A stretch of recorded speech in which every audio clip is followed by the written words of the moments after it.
3 સોનાના બિસ્કિટ ચોરેલા, જે બાબતે અમારા અધિક પોલીસ મહાનિર્દેશક સાહેબ શ્રી દામોર સાહેબ તથા સોની સાહેબ અમારા એસપી છે. ફરિયાદી છે એ વડગામ બાજુથી ટ્રેનમાં બેસીને આવેલો અને 2 નંબરનું જે પ્લેટફોર્મ છે ત્યાં લિફ્ટમાંથી પ્લેટફોર્મ નંબર 2 પર લિફ્ટમાં બની હતી ચોરીની ઘટના. કાંતિલાલના પેન્ટનું ખિસ્સું કાપી 300 ગ્રામ સોનાના 3 બિસ્કિટ ચોરાયા હતા.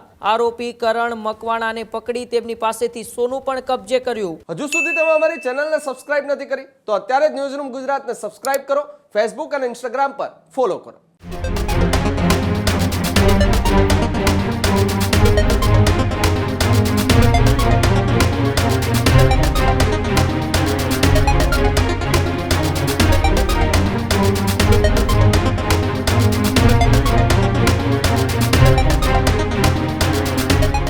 સમાચારમાં આગળ વાત કરીએ તો સમાચાર સુરતથી સામે આવી રહ્યા છે, જ્યાં સુરતના રેલવે સ્ટેશન પર 45 લાખના સોનાની ચોરીની ઘટના સામે આવી છે.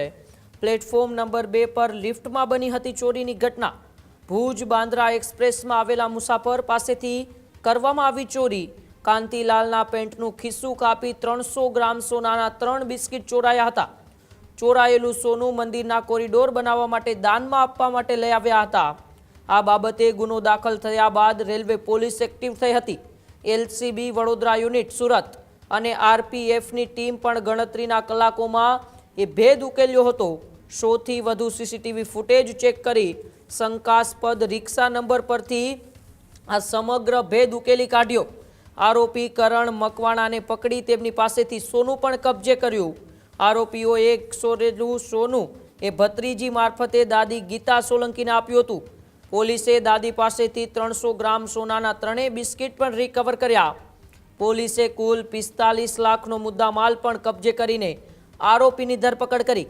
આરોપી વિરુદ્ધ અગાઉ પણ સુરત રેલવે પોલીસ સ્ટેશનમાં 3 ગુના નોંધાયેલા છે. ત્યારે ફરી એક વખત આ રીઢા ગુનેગારને પકડીને પોલીસે આ આગળની કાર્યવાહી હાથ ધરી છે. ત્યારે લગભગ 2.5 કરોડથી કિંમતનું એ સોનું ચોરનાર એ ચોરીનો ભેદ એ ગણતરીના કલાકોમાં રેલવે પોલીસ અને એસઓજીએ સાથે મળીને ઉકેલ્યો છે. ત્યારે ઇન્ચાર્જ ડીવાયએસપી રેલવે પોલીસના એ જીએસ બારૈયા શું કર્યા છે, આવો આ સમગ્ર ઘટનાને લઈને જીએસ બારૈયાને સાંભળીએ. ગઈકાલે સુરત રેલવે સ્ટેશન ઉપર જે લિફ્ટ છે 2 નંબર પ્લેટફોર્મ પર, ત્યાં પેસેન્જર છે એ લિફ્ટમાં જતા હતા. મીનવાઇલમાં એક આરોપી છે જે મૂળ નામ છે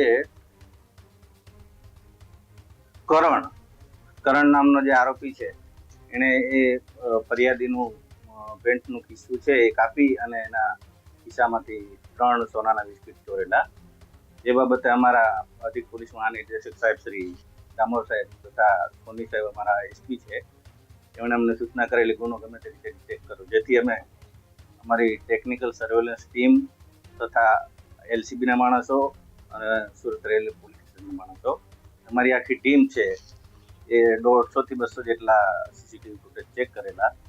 ત્યારબાદ આરોપીનું પગેરું મળતા જે એક રિક્ષા છે એ રિક્ષામાં બેસેલો જણાયેલો અને વરાછા ખાતે ઉતરેલો એવું જાણવા મળેલું. જે ચેક કરતા આરોપીને લાવીને પૂછપરછ કરતા એની પાસેથી બિસ્કિટ કબજે કરેલ છે.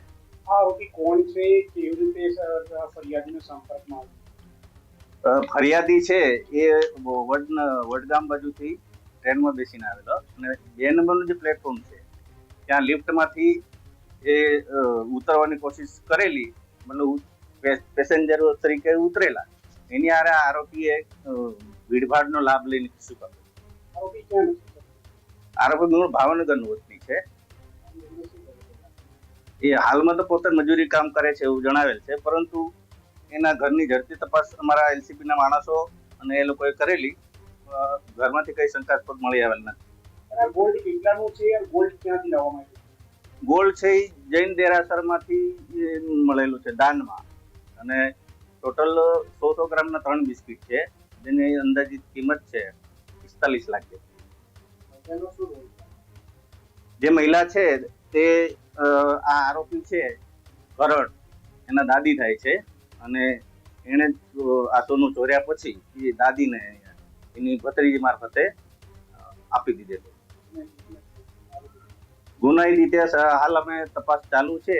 અમે અત્યારે પ્રાથમિક અને પૂછપરછ કરતા પોતે કબૂલેલ નથી. હજી વધુ પૂછપરછ ચાલુ છે. હજુ સુધી તમે અમારી ચેનલને સબસ્ક્રાઇબ નથી કરી તો અત્યારે જ ન્યૂઝરૂમ ગુજરાતને સબસ્ક્રાઇબ કરો, ફેસબુક અને ઇન્સ્ટાગ્રામ પર ફોલો કરો.